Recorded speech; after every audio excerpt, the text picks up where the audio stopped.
क्या आपने कभी भी अपने जीवन में श्री भगवद गीता का पाठ किया है? यदि नहीं, तो हमने आपके लिए एक नई सीरीज प्रारंभ की है, जिसमें हम आपको गीता के प्रत्येक अध्याय में उपस्थित सभी श्लोकों के हिंदी में अर्थ बताएंगे, जिसकी सहायता से आप इस भगवद गीता के सभी अध्याय को बहुत ही अच्छे से समझ पाएंगे, जिसमें भगवान श्री कृष्ण ने अर्जुन को कई ज्ञान की बातें बताई है। आज हम आपके लिए लेकर आए हैं भागवत गीता का 17 अध्याय। वीडियो को अंत तक जरूर देखें। तो चलिए शुरू करते हैं। 14वें अध्याय में श्री कृष्ण ने प्राकृतिक शक्ति के 3 गुणों की व्याख्या की थी और यह भी समझाया था कि किस प्रकार से ये मनुष्यों पर प्रभाव डालते हैं। इस 17वें अध्याय में श्री कृष्ण विस्तार पूर्वक गुणों के प्रभाव के संबंध में बताते हैं। सर्वप्रथम वह श्रद्धा के विषय पर चर्चा करते हैं और ये बताते हैं कि कोई ऐसा व्यक्ति नहीं है जो श्रद्धा विहीन हो, क्योंकि यह मानवीय प्रकृति का एक अविभाज्य स्वरूप है। लेकिन मन की प्रकृति के अनुसार व्यक्तियों की श्रद्धा सात्विक, राजसिक अथवा तामसिक गुणों के अनुरूप होती है। उनकी श्रद्धा की प्रकृति ही उनकी जीवन शैली का निर्धारण करती है। लोग अपनी रुचि के अनुसार ही अपने भोजन का चयन करते हैं।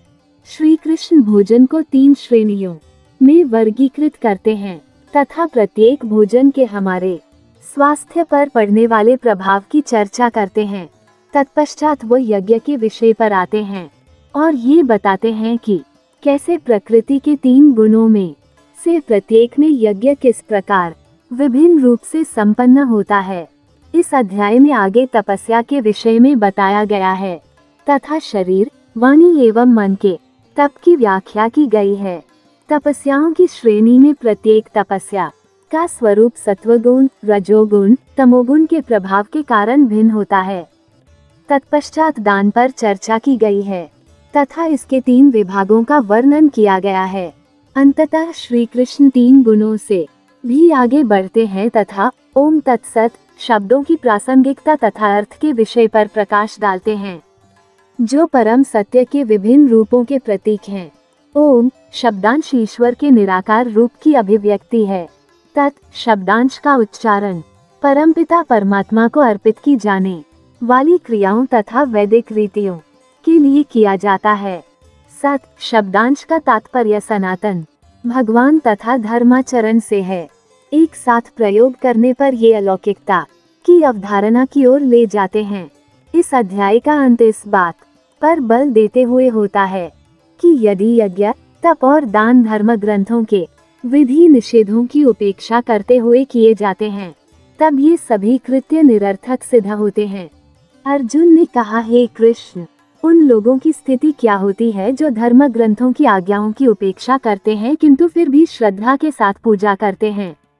क्या उनकी श्रद्धा सत्वगुणी, रजोगुणी अथवा तमोगुणी होती है?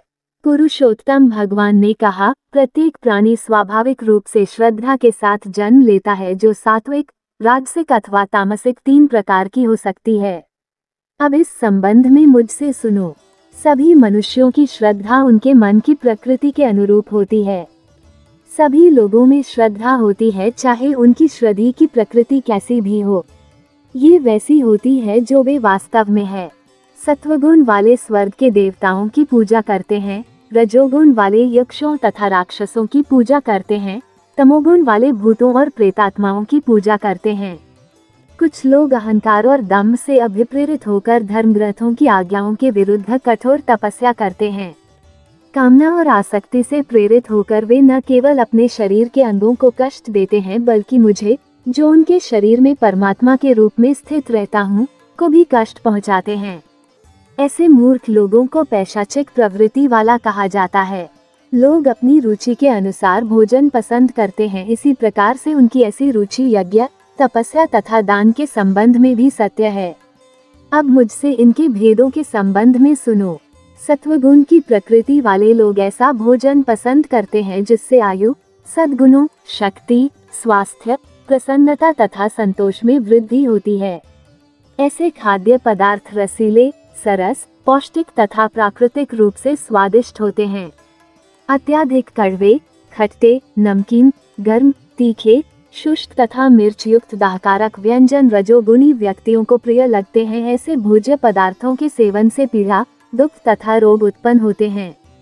अधिक पके हुए, बासी, सड़े हुए, प्रदूषित तथा अशुद्ध प्रकार के भोजन तमोगुणी व्यक्तियों के प्रिय भोजन हैं। धर्मशास्त्रों की आज्ञाओं के अनुसार पारितोषिक की अपेक्षा किए बिना और मन की दृढ़ता के साथ कर्तव्य समझते हुए किया गया यज्ञ सत्वगुणी प्रकृति का है।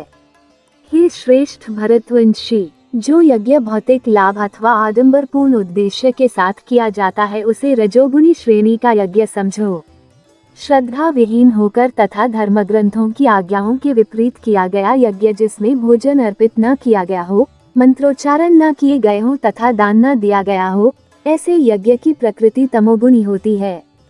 परम पिता परमात्मा, ब्राह्मणों, आध्यात्मिक गुरु, बुद्धिमान तथा श्रेष्ठ संत जनों की पूजा यदि पवित्रता, सादगी, ब्रह्मचर्य तथा अहिंसा के पालन के साथ की जाती है तब इसे शरीर की तपस्या कहा जाता है। ऐसे शब्द जो दुख का कारण नहीं बनते, सच्चे, हानिकर तथा हितकारी होते हैं। उसी प्रकार से वैदिक ग्रंथों के नियमित अनुवाचन को वाणी का तप कहा गया है। विचारों की शुद्धता, विनम्रता, मौन, आत्मनियंत्रण तथा उद्देश्य की निर्मलता इन सबको मन के तप के रूप में घोषित किया गया है। जब धर्मनिष्ठ व्यक्ति उत्कृष्ट श्रद्धा के साथ भौतिक पदार्थों की लालसा के बिना 3 प्रकार की तपस्याएं करते हैं तब इन्हें सत्वगुणी तपस्याओं के रूप में निर्दिष्ट किया जाता है। जब किसी तपस्या को मान सम्मान प्राप्त करने और आराधना कराने के लिए दंभपूर्वक संपन्न किया जाता है तब ये राजसी कहलाती है। इससे प्राप्त होने वाले लाभ अस्थायी तथा क्षणभंगुर होते हैं। वह तप जो ऐसे व्यक्तियों द्वारा किया जाता है जो भ्रमित विचारों वाले हैं तथा जिसमें स्वयं को यातना देना तथा दूसरों का अनिष्ट करना सम्मिलित हो, उसे तमोगुणी कहा जाता है। जो दान बिना प्रतिफल की कामना से यथोचित समय और स्थान में किसी सुपात्र को दिया जाता है वह सात्विक दान माना जाता है। लेकिन अनिच्छापूर्वक अथवा फल प्राप्त करने की अपेक्षा के साथ दिए गए दान को रजोगुणी कहा गया है। ऐसा दान जो अपवित्र स्थान तथा अनुचित समय पर कुपात्र व्यक्तियों को या बिना आदर भाव के अथवा अवमानना के साथ दिया जाता है, उसे तमोगुणी की प्रकृति का दान माना जाता है। सृष्टि के आरंभ से ओम तत्सत शब्दों को सर्वोच्च परम सत्य की प्रतीकात्मक अभिव्यक्ति माना है। इन्हीं में से पुरोहित, ब्राह्मण, शास्त्र तथा यज्ञ शब्द की उत्पत्ति हुई है। इसलिए यज्ञ कर्म करना, दान देना और तपस्या जैसे कार्यों का शुभारंभ वेदों के व्याख्याता वैदिक विधानों के निर्देशानुसार ओम का उच्चारण करते हुए हैं। ऐसे व्यक्ति जो किसी फल की कामना नहीं करते किंतु भौतिक उलझनों से मुक्त रहना चाहते हैं वे तप, यज्ञ तथा दान जैसे कार्य करते समय तत् शब्द का उच्चारण करते हैं।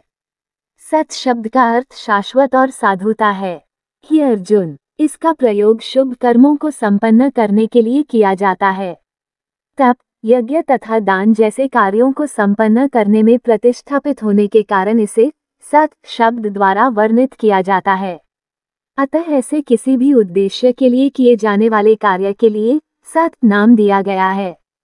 हे पृथा पुत्र, जो भी यज्ञ कर्म या तप बिना श्रद्धा के किए जाते हैं वे असत कहलाते हैं।